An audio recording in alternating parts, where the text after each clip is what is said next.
आप सबको मेरी तरफ से ईद मुबारक। वीडियो की डिटेल में जाने से पहले आपसे रिक्वेस्ट है हमारी वीडियो को लाइक कर दें। अगर अभी तक आपने हमारे चैनल को सब्सक्राइब नहीं किया तो इसको काइंडली सब्सक्राइब कर लें और साथ लगे बेल आइकन को ज़रूर प्रेस कर दें और इस वीडियो को अपने सोशल मीडिया अकाउंट्स और अपने फ्रेंड्स के साथ शेयर ज़रूर कर दें और कमेंट में अपनी राय से ज़रूर आगाह करें। अस्सलाम वालेकुम फ्रेंड्स, आप देख रहे हैं SNN TV।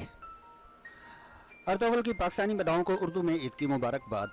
शोर आफाक टर्किश सीरीज़ अर्तुगरुल गाजी के मरकज़ी किरदार अर्तुगरुल ने पाकिस्तानी मदाहों की जानब से वालियाने मोहब्बत मिलने पर ईद उल फितर की खसूसी मुबारकबाद दी है।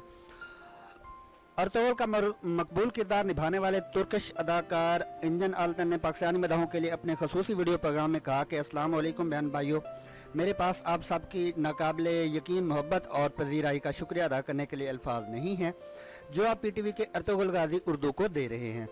उन्होंने कहा कि मैं पाकिस्तान टेलीविज़न का भी शुक्रिया अदा करता हूँ जिसने अर्तुगरुल आप सब तक पहुँचाया। बाद में उन्होंने खसूसी तौर पर उर्दू में तमाम पाकिस्तानी मदाहों को कहा कि आप सबको मेरी तरफ से ईद मुबारक। आखिर में अदाकार ने तमाम पाकिस्तानी मदाहों के लिए नेक तमन्नाओं का भी इजहार किया। वाज़ेह है कि वज़ीर-ए-आज़म इमरान खान की ख्वाहिश पर पाकिस्तान में उर्दू डबिंग के साथ नशर होने वाले तारीख पर मबनी तुर्क ड्रामे अर्तुगरुल गाजी ने पाकिस्तानी मदाहों को अपना असीर कर लिया है और पाकिस्तान में इस ड्रामे की मकबूलियत ने तुर्की को भी पीछे छोड़ दिया है। जबकि सीरीज़ में मरकज़ी किरदार अदा करने वाले अर्तुगरुल की बहादुरी, मजबूत ईमान, हौसला, सब लोगों की मुखालफत के बावजूद अपने मकसद पर खड़े रहना जैसी खूबी उन्हें पाकिस्तानियों के दिलों में घर कर लिया है।